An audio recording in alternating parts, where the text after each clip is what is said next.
بسم اللہ الرحمن الرحیم۔ رسول کریم صلی اللہ علیہ وسلم کے ساتھ جنگ خیبر میں گئے اور ہم نے رات میں سفر کیا۔ اتنے میں مسلمانوں کے آدمی نے عامر بن اقوا رضی اللہ عنہ سے کہا کہ اپنے کچھ شعر و اشعار سناؤ۔ راوی نے بیان کیا کہ عامر شاعر تھے۔ وہ لوگوں کو اپنی حدیث سنانے لگے۔ اے اللہ، اگر تو نہ ہوتا تو ہم ہدایت نہ پاتے، نہ ہم صدقہ دے سکتے اور نہ نماز پڑھ سکتے۔ ہم تجھ پر فدا ہوں۔ ہم نے جو کچھ پہلے گناہ کیے ان کو تو معاف کر دے، اور جب دشمن سے ہمارا سامنا ہو تو ہمیں ثابت قدم رکھ اور ہم پر سکون نازل فرما۔ جب ہمیں جنگ کے لیے بلایا جاتا ہے تو ہم موجود ہو جاتے ہیں، اور دشمن نے بھی پکار کر ہم سے نجات چاہی ہے۔ رسول اللہ صلی اللہ علیہ وسلم نے فرمایا، یہ کون اونٹوں کو ہانک رہا ہے جو ہدی گا رہا ہے؟ صحابہ نے عرض کیا کہ عامر بن اقوا ہیں۔ ان حضرت صلی اللہ علیہ وسلم نے فرمایا، اللہ پاک اس پر رحم کرے۔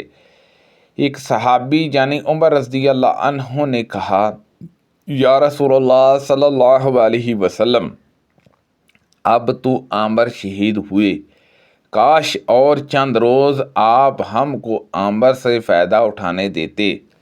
راوی نے بیان کیا کہ پھر ہم خیبر آئے اور اس کو گھیر لیا۔ اس گروہ میں ہم شدید فاقوں میں مبتلا ہوئے۔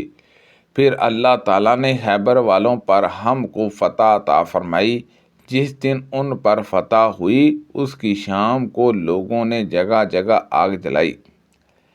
ان حضرت صلی اللہ علیہ وسلم نے پوچھا کہ یہ آگ کیسی ہے، کس کام کے لیے ہے، تم لوگوں نے یہ آگ جلائی ہے؟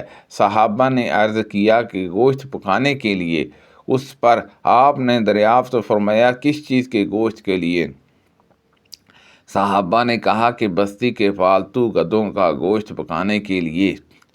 ان حضرت صلی اللہ علیہ وسلم نے فرمایا، گوشت کو برتنوں میں سے پھینک دو اور برتنوں کو توڑ دو۔ ایک صحابی نے عرض کیا، یا رسول اللہ صلی اللہ علیہ وسلم، ہم گوشت تو پھینک دیں گے مگر برتن توڑنے کی بجائے اگر دھو لیں۔ ان حضرت صلی اللہ علیہ وسلم نے فرمایا، اچھا یوں ہی کر لو۔ جب لوگوں نے جنگ کی صفہ بندی کر لی تو عامر ابن اقوا شاعر نے اپنی تلوار سے ایک یہودی پر وار کیا۔ ان کی تلوار چھوٹی تھی، اس کی نوک پلٹ کر خود ان کے گھٹنوں پر لگی اور اس کی وجہ سے ان کی شہادت ہو گئی۔ جب لوگ واپس آنے لگے تو سلمہ عامر کے بھائی نے بیان کیا کہ مجھے ان حضرت صلی اللہ علیہ وسلم نے دیکھا کہ میرے چہرے کا رنگ بدلا ہوا ہے۔ دریافت فرمایا کہ کیا بات ہے؟ میں نے عرض کیا، ان حضرت صلی اللہ علیہ وسلم پر میرے ماں اور باپ فدا ہوں۔ لوگ کہہ رہے ہیں کہ عامر کے اعمال برباد ہو گئے کیونکہ ان کی موت خود ان کی تلوار سے ہوئی ہے۔ ان حضرت صلی اللہ علیہ وسلم نے فرمایا، یہ کس نے کہا ہے؟ میں نے عرض کیا، فلاں فلاں فلاں اور سعید بن حضیر انصاری نے۔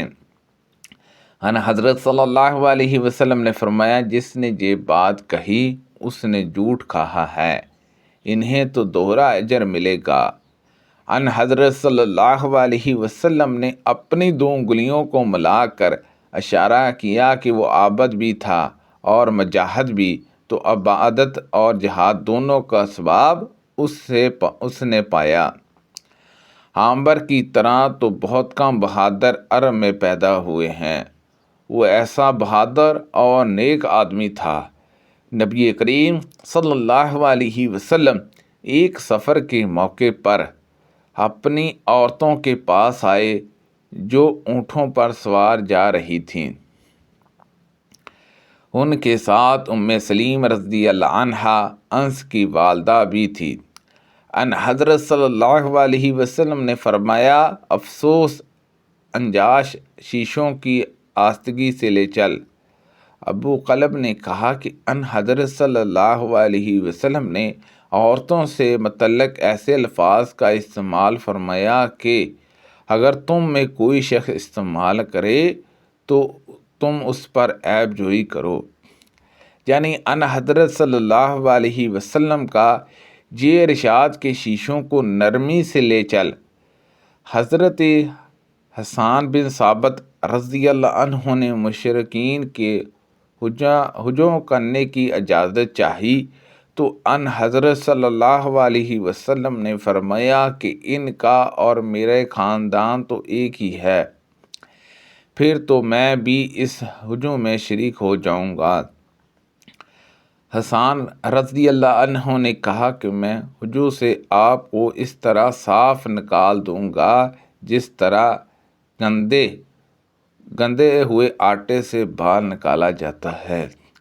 اور ہشام بن عروہ سے روایت ہے، ان سے ان کے والد نے بیان کیا کہ میں حسان بن ثابت رضی اللہ عنہ کو حضرت عائشہ رضی اللہ عنہا کی مجلس میں برا کہنے لگا تو انہوں نے کہا کہ حسان کو برا بلا نہ کہو، وہ نبی کریم صلی اللہ علیہ وسلم کی طرف سے مشرکوں کو جواب دیتا تھا۔ اے ابو ہریرہ، میں آپ کو اللہ کی قسم دے کر پوچھتا ہوں، کیا تم نے رسول اللہ صلی اللہ علیہ وسلم سے سنا ہے کہ ان حضرت صلی اللہ علیہ وسلم نے فرمایا، اے حسان، اللہ کے رسول کی طرف سے مشرکوں کو جواب دو، اے اللہ روح القدس کے ذریعے ان کی مدد کر۔ حضرت ابو ہریرہ رضی اللہ عنہ نے کہا کہ ہاں، فتح مکہ کے موقع پر میں رسول اللہ صلی اللہ علیہ وسلم کی خدمت میں حاضر ہوا۔ میں نے دیکھا کہ آپ غسل کر رہے ہیں اور آپ کی صاحبزادی فاطمہ رضی اللہ عنہا نے پردہ کر دیا ہے۔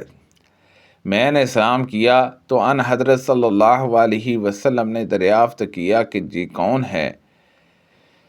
میں نے کہا کہ ام ہانی بنت ابی طالب ہوں۔ ان حضرت صلی اللہ علیہ وسلم نے فرمایا، ام ہانی مرحبا ہو۔ جب آپ غسل کر چکے تو کھڑے ہو کر 8 رکعت پڑھیں۔ آپ اس وقت ایک کپڑے میں جسم مبارک کو لپیٹے ہوئے تھے۔ جب نماز سے فارغ ہوئی تو میں نے عرض کیا، یا رسول اللہ صلی اللہ علیہ وسلم، میرے بھائی علی بن ابی طالب رضی اللہ عنہ کا خیال ہے کہ وہ ایک ایسے شخص کو قتل کریں گے جسے میں نے امان دے رکھی ہے، یعنی فلاں بن حبرہ کو۔ ان حضرت صلی اللہ علیہ وسلم نے فرمایا، ام ہانی جسے تم نے ایمان دی ہے اسے ہم نے بھی ایمان دی۔ ام ہانی نے بیان کیا کہ 6 نماز چاشت کی تھی۔ رسول اللہ صلی اللہ علیہ وسلم نے ایک شخص کو دیکھا کہ قربانی کا اونٹ ہانکے جا رہا ہے۔ آپ نے اس سے کہا کہ تو اس پر سوار ہو جا۔ اس نے عرض کیا کہ یا رسول اللہ صلی اللہ علیہ وسلم، یہ تو قربانی کا اونٹ ہے۔ آپ نے دوسری بار یا تیسری بار فرمایا کہ تیری خرابی ہو، تو سوار ہو جا۔ نبی کریم صلی اللہ علیہ وسلم کے سامنے ایک شخص نے دوسرے شخص کی تعریف کی۔ ان حضرت صلی اللہ علیہ وسلم نے فرمایا، افسوس ویلکا، تم نے اپنے بھائی کی گردن کاٹ دی۔ 3 مرتبہ یہ فرمایا، اگر تمہیں کسی کی تعریف ہی کرنی پڑ جائے تو یہ کہے کہ فلاں کے متعلق میرا یہ خیال ہے۔ اگر وہ بات اس کے متعلق جانتا ہو اور اللہ اس کا نگران ہے، میں تو اللہ کے مقابلے میں کسی کو نیک نہیں کہہ سکتا، یعنی یوں نہیں کہہ سکتا کہ وہ اللہ کے علم میں بھی نیک ہے۔ ایک دن نبی کریم صلی اللہ علیہ وسلم کچھ تقسیم کر رہے تھے۔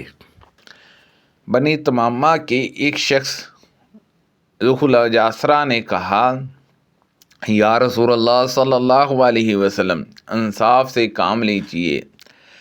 ان حضرت صلی اللہ علیہ وسلم نے فرمایا، افسوس، اگر میں ہی انصاف نہیں کروں گا تو پھر کون کرے گا؟ حضرت عمر رضی اللہ عنہ نے کہا، ان حضرت صلی اللہ علیہ وسلم، مجھے اجازت دیں تو میں اس کی گردن مار دوں۔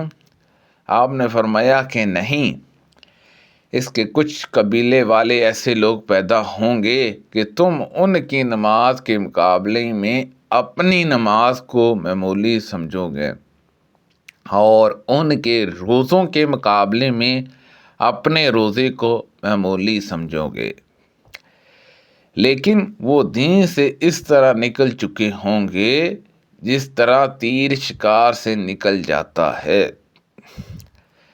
تیر کے پھل میں دیکھا جائے تو اس پر بھی کوئی نشان نہیں ملے گا، اس کی لکڑی پر دیکھا جائے تو اس پر بھی کوئی نشان نہیں ملے گا، پھر اس کے دانتوں میں دیکھا جائے اور اس میں بھی کچھ نہیں ملے گا،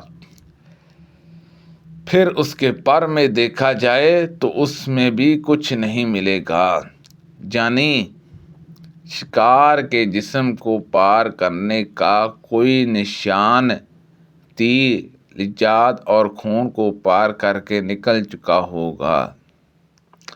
یہ لوگ اس وقت پیدا ہوں گے جب لوگوں میں پھوٹ پڑ جائے گی، ایک خلیفہ پر متفق نہ ہوں گے، ان کی نشانی ان کا ایک مرد سردار لشکر ہوگا جس کا ایک ہاتھ عورت کے پستان کی طرح ہوگا، جہاں فرمایا کہ گوشت کے لوتھڑے کی طرح تھل تھل ہل رہا ہوگا۔ ابو سعید رضی اللہ عنہ نے بیان کیا کہ میں گواہی دیتا ہوں کہ میں نے رسول اللہ صلی اللہ علیہ وسلم سے یہ حدیث سنی، اور میں گواہی دیتا ہوں کہ میں حضرت علی رضی اللہ عنہ کے ساتھ تھا جب انہوں نے ان خارجیوں سے نروان میں جنگ کی تھی۔ مقتولین میں تلاش کی گئی تو ایک شخص انہیں صفت کا لایا گیا جو حضور اکرم صلی اللہ علیہ وسلم نے بیان کی تھی، ان کا ایک ہاتھ پستان کی طرح تھا۔ سبحان اللہ عز و جل۔ اللہ پاک سے دعا ہے کہ اللہ پاک ان حدیثوں پر عمل کرنے کی توفیق عطا فرمائے۔ اللہ پاک ہم سب کو صحت و تندرستی عطا فرمائے، کہ پڑھنے میں غلطی کوتاہی ہو گئی ہو اللہ پاک معاف فرمائے۔ صدقہ جاریہ سے زیادہ لوگوں تک شیئر کیجیے، آمین بجاہ النبی الامین صلی اللہ علیہ وسلم۔